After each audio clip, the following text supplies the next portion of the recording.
Hey all, it's Tom. Well, as you can tell by the background, no copyright infringement intended with the TV and the music. It's my 12th Christmas of doing videos here on YouTube. Man, in them 12 years, it's been a lot of ups and downs. But you know what? I made a lot of good friends on here. Lost a lot of good friends on here. Lost some family members. In 12 years, a lot of them. But one thing rings true. Time marches on. We get over it and we move on. Hopefully to bigger and better things like I did.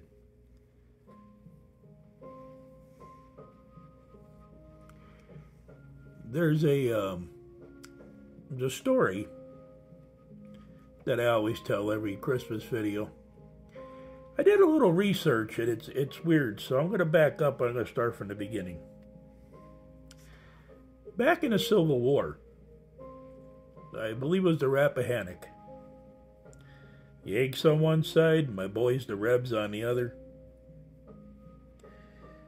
Well, the two guys were on guard duty. The one guy yelled across the river, "Hey, Johnny Reb, would you like some tobacco?" Or no.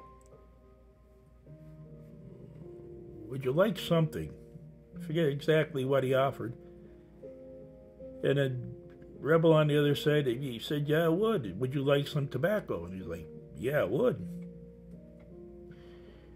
So the two of them met and exchanged what they had on Christmas Eve.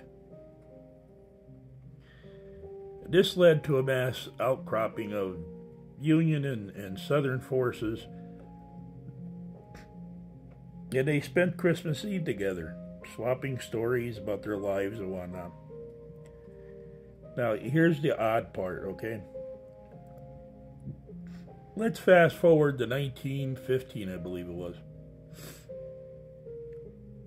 The Germans were on one trench, and the French and the English and the Scottish were in another trench.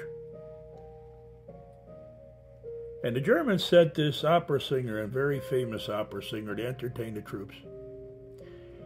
And this opera singer was singing, I believe it was either this song here, Silent Night, or Christmas Tree. Oh, Christmas Tree, that one.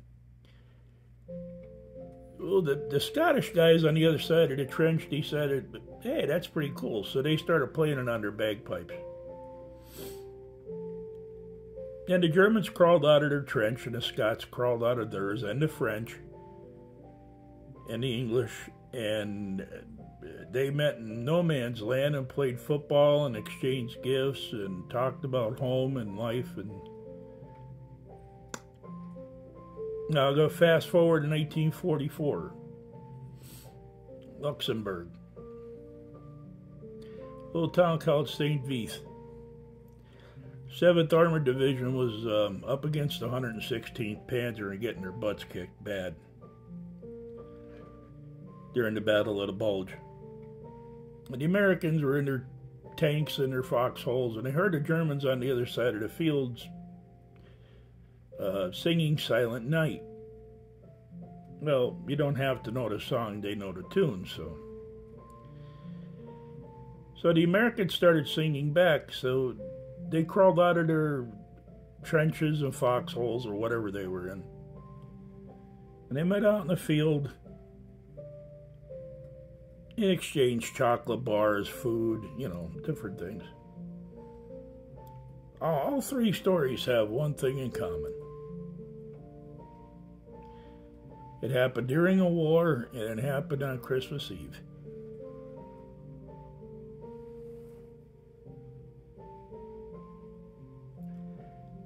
If you could stop a war, there must be something special, magical to it. And this I will chalk up to the whole thing. It is the Lord's birthday. And there hasn't been a war fought that I know of or heard of that fought on Christmas Day or Christmas Eve. And I chalk it up to the fact that it is the Lord's birthday, so it's going to be a magical time. Here's another little Christmas story for you. There was a reason why Joseph and Mary was in that manger, or in that stall, I should say, and put the baby Jesus in a manger. Certain sheep that were born were special sheep. And the shepherds would take that lamb and they would, or sheep, whatever they call them, sheepette, whatever it is. They'd wrap it in a special cloth and put it in a special manger. So that all the shepherds coming to town knows that's a special type of sheep. I forget what it's called. So Joseph and Mary go to this town and they can't find a place to stay. And they wind up in a barn. And obviously she has the baby Jesus, and they wrap it in swaddling clothes, which is just a cloth. They put it in this manger.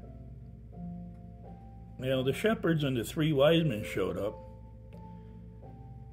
And they didn't need to know that where the baby Jesus was being laid as far as in town or what manger, because he was in that special manger. And they all knew that. Here's some weird Christmas facts for you. Now, I wish you all a very safe, very happy, joyous Christmas. May it be blessed for all of you and your families. Don't eat too much, you won't feel good. Don't drink too much, you won't see Aunt Mabel fall down. Don't let Grandma go outside. I heard she got ran over by a reindeer. Don't want Grandma ran over by a reindeer. She had hoof prints in her forehead and incriminating claw marks. It was horrible. God. We called the paramedics. They couldn't even handle it. Anyway, from my family to yours, we'd like to wish you all a very Merry Christmas. Once again, this is my 12th Christmas here, so thank you all. Like I said, may it be blessed. May you have the joyous Christmases of all.